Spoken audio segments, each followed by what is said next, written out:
Welcome to any news Saturday episode number 20।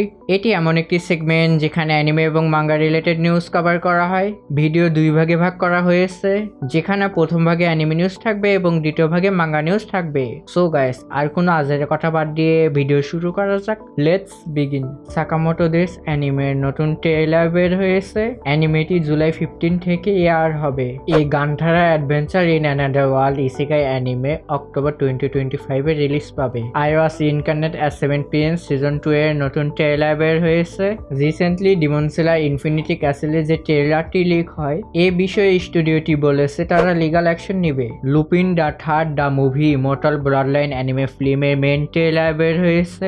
এটি 27 June মুক্তি পাবে। গাচিয়াকুটা টিভি অ্যানিমের রিও নামে একটি ক্যারেক্টার ভিজুয়াল বের হয়েছে। এটি জুলাই 2025 এ মুক্তি পাবে। ব্লিচ 1000 ইয়ার্স ব্লাড ওয়ার আর আন্ডো সিজন 2 একটি কোলাবোরেশন ভিজুয়াল বের করেছে। অ্যাপোক্লিপস ব্রিঙ্গার মাইনোগ্রা অ্যানিমের নতুন ট্রেইলার বের হয়েছে, যেখানে অ্যানিমেটির থিম সং রিভিল করা হয়েছে। Call of the night season 2 এর নতুন কি ভিজুয়াল বের হয়েছে। অ্যানিমেটি 4 জুলাই থেকে এয়ার হবে। তো এই অ্যানিমেশন তাদের ফিউচারের প্রজেক্টগুলোতে এআই এর ব্যবহার করবে।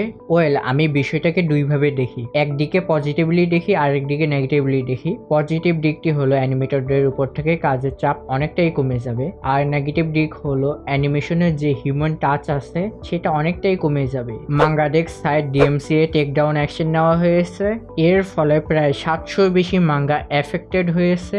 Definitely it's a bad news for anime fan. Baki the grappler manga Kodama টেলসে কমপ্লিট ইংলিশ রিলিজ পাবে। 80টা নোজোই Kagurabachi Tokyo this days manga Eisner অ্যাওয়ার্ডের জন্য নমিনেট হয়েছে। আজকের মতো এতটুকুই। ভিডিও ভালো লাগলে লাইক করো, চ্যানেল সাবস্ক্রাইব করো, সাথে ঘন্টাটাও বাজিয়ে দাও যাতে নতুন ভিডিও আপডেট সবার আগে পেতে পারো। Bye bye, tata, see you in the next video. Thanks for watching.